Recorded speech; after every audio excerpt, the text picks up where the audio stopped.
Bienvenidas y bienvenidos. Hoy vamos a hacer un análisis a fondo de una serie de textos que tienen miles de años, pero que, híjole, siguen resonando de maneras muy extrañas.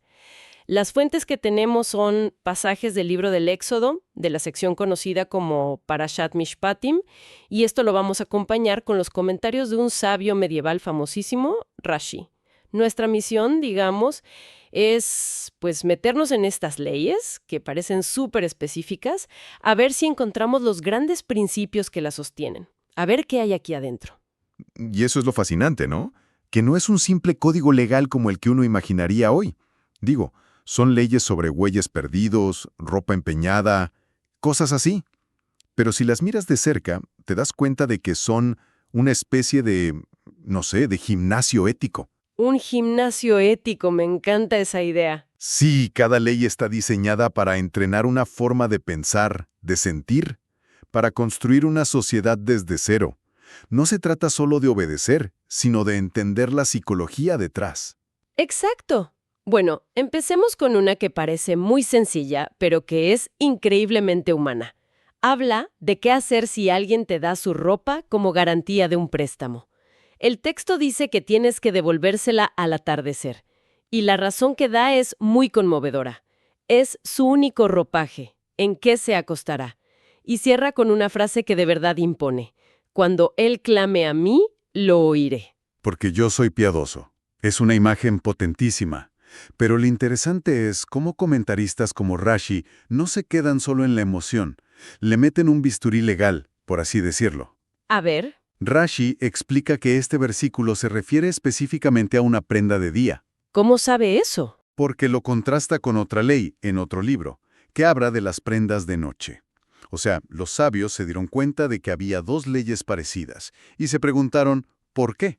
Y su conclusión es que una se aplica a la ropa de día y otra, pues, a una sábana, por ejemplo. Ah, ok. Entonces la pregunta, ¿en qué se acostará?, la interpretan de la forma más amplia posible, para incluir cualquier cosa que la persona necesite para cubrirse. No dejan nada al azar. O sea, no es solo un sé buena persona, es un así es como se aplica la compasión en este caso específico y en este otro. La compasión se vuelve un sistema. Exacto. Y creo que el siguiente ejemplo lleva esto a un nivel todavía más alto. Porque una cosa es ser compasivo con el necesitado, pero ¿qué pasa con tu enemigo? Justo, hay una ley que dice, si encuentras el buey de tu enemigo o su asno extraviado, ciertamente se lo regresarás. Y no para ahí, se pone mejor. Si ves el asno del que te aborrece, caído bajo la carga, ¿te abstendrás de ayudarlo? Ciertamente ayudarás junto con él. Fíjate en el lenguaje. Si no dice ayúdalo. Lo plantea como una pregunta retórica. ¿A poco te vas a quedar ahí mirando? Exacto, te está avergonzando para que actúes. Y me llama la atención que el texto no diga ayuda a tu prójimo, sino específicamente a tu enemigo, al que te aborrece. Es una vara altísima. Te obliga a separar la acción correcta de tus sentimientos personales. Es casi como si la ley te dijera, tus sentimientos son tuyos, pero tu obligación es con la comunidad. Y tu enemigo es parte de ella. Exacto. Y hay un detalle lingüístico aquí que es una verdadera joya. Rashi señala que la palabra hebrea que se usa aquí para ayudar, que es asov, tiene una raíz que también puede significar abandonar. ¿Cómo? ¿Ayudar y abandonar son la misma raíz? Es una paradoja increíble. El texto te está diciendo que para realmente ayudar en esta situación, tienes que abandonar algo tuyo. ¿Abandonar qué? Tu rencor, tu comodidad, la historia que tienes con esa persona, tu deseo de que le vaya mal. Tienes que dejar todo eso a un lado para poder cumplir con el mandato. ¡Qué locura! O sea, la propia palabra te está dando la clave de la dificultad de la acción. Para ayudar tienes que abandonar tu ego. Exacto. Es una idea para darle vueltas todo el día. Totalmente. Y este enfoque en la acción individual, incluso hacia un enemigo, me hace pensar en cómo estos textos construyen la base de la sociedad. No todo puede ser sobre sentimientos. ¿Dónde entra el orden social, el respeto a la autoridad? Es la siguiente escala naturalmente. Si ya estableciste cómo debe comportarse un individuo, ahora tienes que definir cómo se relaciona con la estructura de poder. Y hay una ley que va directo al grano. Al juez no maldecirás y al líder de tu pueblo no maldecirás. Corta y contundente.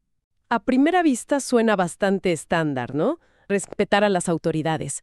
Pero conociendo el patrón, seguro hay algo más profundo ahí. Por supuesto. Rashi nos muestra que la palabra hebrea que se traduce como juez aquí es Elohim. Ajá. Y Elohim es también uno de los nombres más comunes para Dios. Ah, claro, ahí está el truco. Exacto. En una sola frase tienes una doble prohibición. Es un mandato de respetar tanto la autoridad divina como la autoridad civil legítima. Es una forma muy eficiente de decir que la justicia en la tierra debe aspirar a un estándar más alto. Justo. Colecta ambas. Es un truco lingüístico genial. Con una palabra se unen el cielo y la tierra, por así decirlo. Y ese sentido del orden, de que las cosas se hagan de la manera correcta, también aparece en las reglas sobre las ofrendas, ¿cierto? El texto dice algo que suena muy poético. Tu ofrenda de plenitud ni tu ofrenda líquida no demorarás. ¿Qué es una ofrenda de plenitud? Es una excelente pregunta porque ahí está la clave. Rashi lo desglosa. La ofrenda de plenitud se refiere a los bikurim, que son las primicias, los primeros frutos que maduran en la cosecha. Ok. La ofrenda líquida es la teruma, una porción que se separaba para los sacerdotes. Pero lo más importante no es qué son, sino la instrucción. No demorarás. Que uno podría pensar que significa no tardes en pagar tus impuestos o algo así. No te hagas el loco con tus deudas divinas. Jaja. Exacto. Claro, pero Rashi lo interpreta de una manera más sutil. No se trata solo de no tardar, sino de no alterar el orden correcto de las cosas. Ah, es una coreografía. Es una coreografía de la gratitud, exacto. Primero, cuando el fruto está en su plenitud, separas las primicias, los bikurim. Después, de lo que queda, separas la terumá. Y finalmente, el diezmo, o maaser. Si cambias el orden, estás rompiendo el sistema. Es una forma de enseñar disciplina. De decir, hay un momento y un lugar para cada cosa. Entiendo. No es solo dar, sino saber cómo y cuándo dar. Y esta idea de un orden preciso se conecta con la siguiente ley que habla de los primogénitos, tanto humanos como animales. Exacto. Y la forma en que el texto lo hace es a través de la yuxtaposición, poniendo una ley junto a la otra para que tú saques la conclusión. ¿Ok? La ley dice que el primogénito humano se debe entregar, lo que se hacía redimiéndolo pagando 5 siclos de plata. E inmediatamente después dice que hagas lo mismo con tu ganado. Rashi se pregunta, ¿por qué están juntas? Para que compares, supongo. Justo, para enseñar por analogía. El primogénito humano se redime después de 30 días, un tiempo que se consideraba necesario para asegurar que el bebé era viable.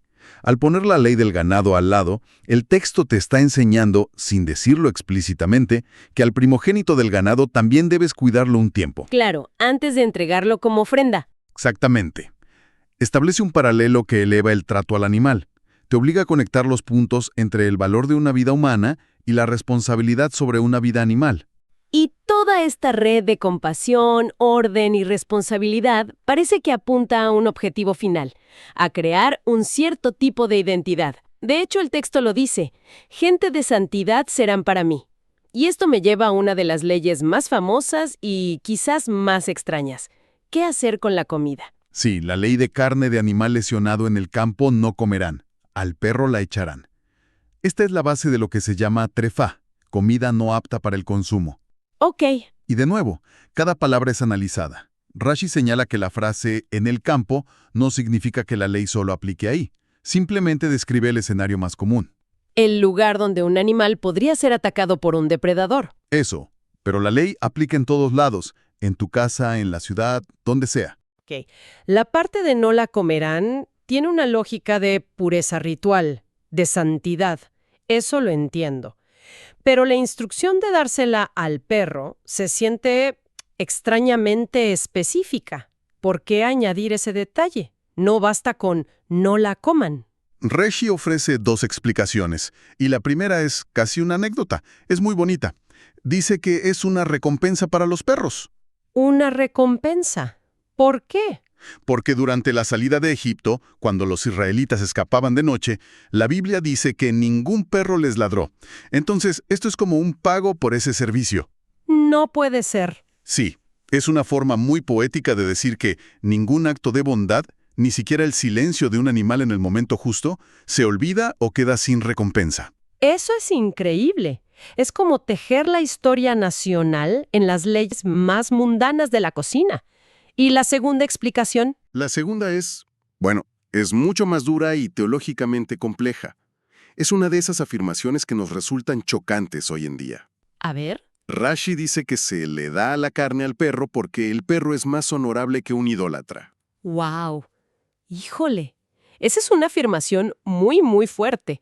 ¿Cuál es la lógica detrás de algo tan polémico? La lógica que presenta, y lo reportamos para entender el sistema de pensamiento, es sobre el propósito en la creación. Su argumento es que un perro cumple a la perfección su perroidad. Es un perro excelente, hace lo que un perro debe hacer. Entiendo. En cambio, desde su perspectiva teológica, un ser humano que fue creado a imagen de Dios y que elige adorar a un ídolo de madera o piedra, ha corrompido fundamentalmente su propósito. Ha fallado en su función más básica. Exacto. Es una comparación brutal diseñada para sacudir al lector y hacerle pensar en su propia responsabilidad y propósito. Entiendo. No es tanto un insulto, sino una provocación filosófica sobre cumplir el potencial con el que fuiste creado. Y esta idea de propósito y acción correcta parece que desemboca inevitablemente en el sistema de justicia. Todos estos principios tienen que aplicarse cuando hay disputas reales, y ahí es donde la cosa se pone de verdad complicada. Totalmente.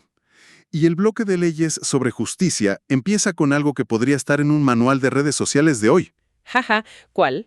No aceptarás un reporte falso. Ah, claro. Y Rashi inmediatamente aclara que esto no es solo para los jueces, es una prohibición para la vida diaria, de no aceptar chismes, de no creer ni esparcir calumnias. La base de la justicia es la verdad, y la verdad empieza por no dar por sentado un rumor.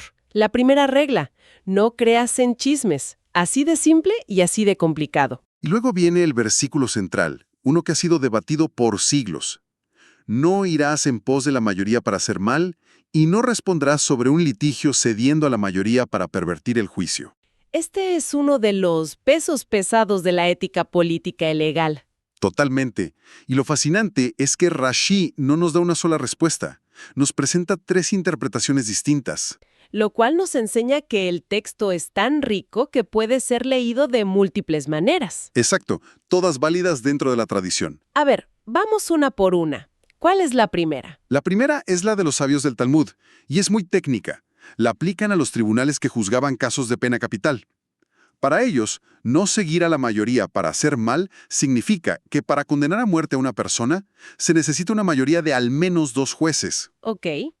Una mayoría de 1 no es suficiente, pero para absolver a alguien basta con una mayoría de 1. Entiendo. Es un mecanismo de seguridad. El sistema tiene un sesgo incorporado a favor de la vida. Hace que sea estructuralmente más difícil condenar que absolver en los casos más graves. Es una declaración de principios muy potente, exacto. Ok, esa es una. La segunda. La segunda interpretación viene de una antigua traducción al arameo, el Targum da Konkelos. Él entiende la frase de otra manera, como un mandato para los jueces. Les dice que no pueden abstenerse de dar su opinión sincera en un juicio solo porque es impopular o porque la mayoría ya decidió otra cosa. No te puedes hacer a un lado y lavarte las manos. Justo, es una prohibición de la pasividad judicial. Ok, entonces la primera es sobre proteger al acusado y la segunda sobre la responsabilidad del juez. Son bastante diferentes. ¿Y la tercera? La tercera es la del propio Rashi, que busca lo que él llama el pshat, el significado más simple y directo. Para él, es un mandato a la conciencia individual de cada persona. De cualquiera. De cualquiera. Si estás en una situación, en un tribunal o en la vida, y ves que un grupo, una mayoría, está torciendo la justicia, no debes decir, bueno, son la mayoría, ¿qué le voy a hacer? Y unirte. Al contrario. Al contrario, tienes la obligación de levantarte y decir la verdad tal como la ves, y que la responsabilidad de la injusticia recaiga sobre ellos. Es un llamado radical a la integridad personal. Pero espera, estas 3 lecturas parecen casi apuntar en direcciones distintas. Una es una regla de procedimiento, otra es sobre el deber de un juez, y la última es un llamado universal a la conciencia. ¿Cómo puede una sola frase contener todos estos significados? ¿Hay una que sea más correcta? Esa es la belleza de este método de estudio. No se trata de encontrar la única respuesta correcta, Se trata de entender que el texto es como un diamante con muchas caras. Claro. Cada interpretación ilumina un aspecto diferente de un problema muy complejo, la relación entre el individuo, la verdad y la masa. El objetivo no es cerrar el debate, sino enriquecerlo. Tiene todo el sentido. Y justo cuando crees que la balanza se inclina por completo hacia proteger al individuo contra la mayoría, el texto te da un golpe de timón. La siguiente ley añade un contrapeso que me parece crucial. Absolutamente. Es la ley que dice, tampoco favorecerás al pobre en su pleito. Y esto es profundamente contracultural incluso hoy en día. Totalmente. Vivimos en una época en la que gran parte del discurso sobre la justicia se centra, con razón, en proteger al vulnerable. Y esta ley parece decir, cuidado, la justicia debe ser ciega. No puedes inclinar la balanza por pena o por un sentido de justicia social. La imparcialidad es absoluta sin importar si la persona es rica o pobre. Es un principio duro, pero lógicamente consistente. Así que, después de todo este recorrido de un puñado de leyes antiguas sobre ropa y animales, lo que emerge es un debate increíblemente profundo y moderno. Vemos una compasión que te obliga a actuar incluso en contra de tus propios sentimientos, un orden sagrado en rituales cotidianos y una discusión sofisticadísima sobre la justicia, la verdad y esa eterna tensión entre la conciencia y la mayoría. Exacto. Y eso nos deja con una idea para darle vueltas, ¿no? Los textos nos dan reglas para situaciones muy concretas. Un buey perdido, un caso en la corte, la primera cosecha del año. Pero quizás el objetivo real, el proyecto a largo plazo, es cultivar un tipo de persona. Obligarnos a pensar en estas complejidades, en si debemos ayudar al enemigo o desafiar a la mayoría. ¿Qué nos están tratando de decir sobre nuestra responsabilidad personal en un mundo donde el consenso muchas veces parece ser la máxima autoridad? ¿De qué manera el simple acto de analizar estas interpretaciones antiguas puede afinar nuestra propia brújula ética hoy?